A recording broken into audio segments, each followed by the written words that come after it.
दो पहलू हैं और पहले मैं उससे बता दूं कि इस वक्त जैसे सब कह रहे हैं कि इम्तिहान है तहरीक इंसाफ का, तहरीक इंसाफ मुश्किल है और माजी में हमने देखा है कि जब ये इस तरह की मुश्किल पड़ी है पार्टी उस वक्त सर्वाइव नहीं कर सकी है, यानी कि पार्टी खत्म नहीं हो जाती, पार्टी सर्वाइव करती है लेकिन जो अनकरीब इलेक्शन होता है उसमें उनको शिकस्त हो जाती है।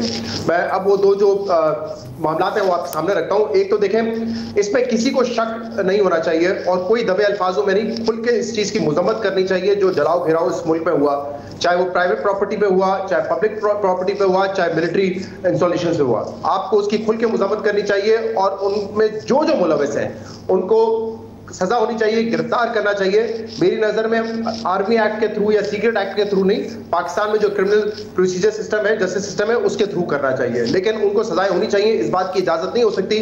पहले टीएलपी 2-3 मरतबा धरने कर चुकी है, जलाओ घेराव होता है, अमलाक को नुकसान होता है, पुलिस वालों को अगवा किया गया। उस वक्त भी क्या हुआ, नेगोशिएशंस होती थी और टीएलपी की तरफ से पहली डिमांड क्या होती थी कि हमारे लोगों के ऊपर जो केसेस हैं वो खत्म कर दें। भाई क्यों केसेस खत्म कर दें? जब हरकत की है, जब कोई कानून हाथ में लिया है तो उसकी सजा होती है। ये नहीं हो सकता क्योंकि आप किसी पॉलिटिकल पार्टी की छतरी के नीचे तो आपको उसकी वजह से माफ कर दिया जाएगा, तो उन पे तो आप एक्शन करें। इमरान खान साहब के लिए थोड़ा सा मसला ये है कि अभी तक जो गिरफ्तारी का मामला है वो उनके सर से टला नहीं है। अगर वो बहुत ज्यादा खुल के एक्सप्रेस होकर मजम्मत करते हैं, जो अब करना शुरू की है और काफी लेट की है, तो मसला ये है कि अगर वो दोबारा गिरफ्तार होते हैं तो फिर क्या लोग निकलेंगे बाहर, और अगर निकलेंगे तो क्या इतने एग्रेसिवली निकलेंगे? हालात तो ऐसे लगते हैं कि ऐसे नहीं है कि वो निकलेंगे, और खासतौर पे अगर इमरान खान ने बड़ी खुल के मजम्मत भी कर दी तो फिर उनको पता है कि जो बच्चे कुछ लोग निकलने के लिए हैं वो भी मेरा साथ छोड़ देंगे। तो इमरान खान तो इस कैच 22 सिचुएशन में है। मुजम्मत करते तो लोग उनके लिए नहीं निकलेंगे, मुजम्मत नहीं करते तो जाहिर सी बात है उनके ऊपर तनकीद होगी, जो कि जायज भी है। तो ये एक मामला है।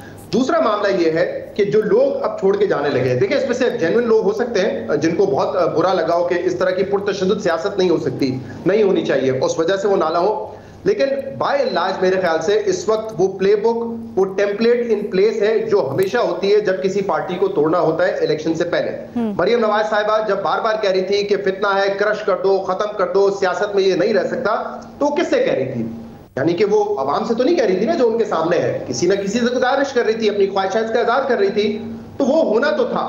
लेकिन क्या इतनी तेजी से होना था, इतनी आसानी से होना था? मुझे लगता है उसमें मुश्किलात होती, लेकिन क्योंकि अब तहरीक इंसाफ ने अपनी बेवकूफी से जो इंतशार फैलाया उसने ऑब्वियसली एक मवाद दे दिया है, तो जो काम आहिस्ता आहिस्ता और मुश्किल से होना था अब मेरे ख्याल से वो ज्यादा तेजी से और ज्यादा आसानी से हो जाएगा।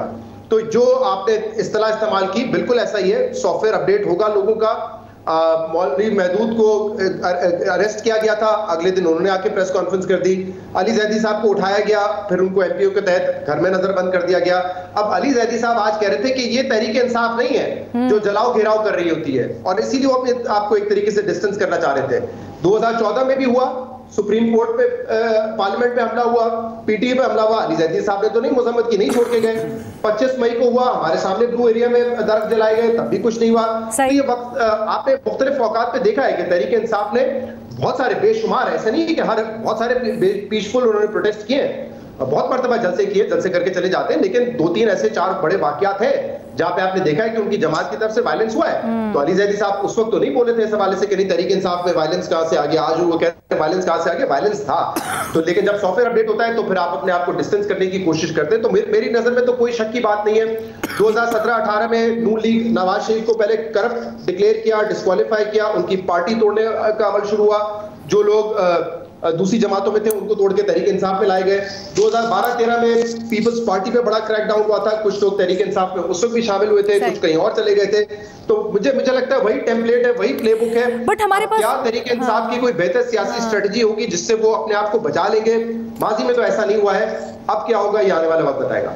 अच्छा, दूसरी बात ये कि ये देखें, इस वक्त जो मैं कह रहा था ना कि क्यों माजी में भी ये जब होता रहे, वो बड़ा ऑब्वियस हो जाता है, क्योंकि जो जिन्होंने जुर्म किया है उनको आप गिरफ्तार करें। लेकिन अभी महमल ने काफी सारे नाम दिए कि जिनकी जमानतें हो रही हैं उनको दोबारा अरेस्ट कर रहे हैं। शाह महमूद को एमपीओ के अंडर, असद उमर को एमपीओ के अंडर, वो तो उस दिन भी कहते हैं पीसफुल प्रोटेस्ट होना चाहिए। हाँ ठीक है, उन्होंने मजम्मत नहीं की, लेकिन उस वजह से उनको आप एमपीओ के अंडर डाल के तो नहीं रख सकते। तो ये फिर खवातीन को, और मुख्तलिफ केसेस जो आ रहे हैं, घरों को तोड़ना, जाके वहां पे इलेक्ट्रॉनिक आइटम्स, घर को बर्बाद कर देना, ये मेरे ख्याल से प्रेशर टैक्टिक्स इसीलिए है ताकि पार्टी को जो है वो तोड़ा जाए।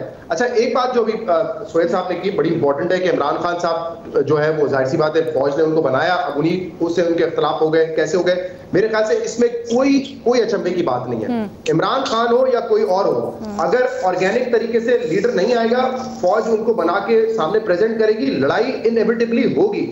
जुल्फिकार अली भुट्टो साथ है अयूब खान साहब के साथ, बाद में अपनी पार्टी बनाई, फिर क्या हुआ? ज़िया-उल-हक साहब आए तो 9 सितारे खड़े कर दिए उनके सामने, फांसी दे दी उनको, खत्म कर दिया। IGI बनाई, नवाज शरीफ साहब को बिल्कुल ट्रेन किया गया ना पूरा बाकायदा, पहले फाइनेंस मिनिस्टर पंजाब के, फिर चीफ मिनिस्टर, फिर IGI बनाई, फिर वजीर आजम बन गए। क्या हुआ नवाज शरीफ की इवेंचुअली इनसे लड़ाई हुई।